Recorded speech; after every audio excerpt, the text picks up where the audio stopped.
Dahil bukas sa Davao City ay buhay na buhay lahat ng buhaya. Sandali. Sinasabi ko sa inyo, hindi na bukas. Dahil bukas sa Davao City ay meron kaming lechon na buhaya. Promise. Kanina lang ay tumawag ang Crocodile Park. At sinabi nila sa akin, bibigyan namin ang prayer rally ng lechon na buhaya. Oh, hindi lang yan.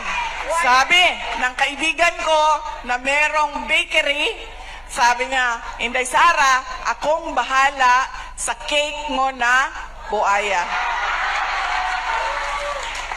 Gaano kahaba yung cake? 3 meters?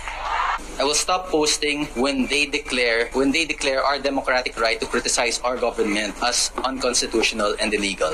That's what will happen. As long as I have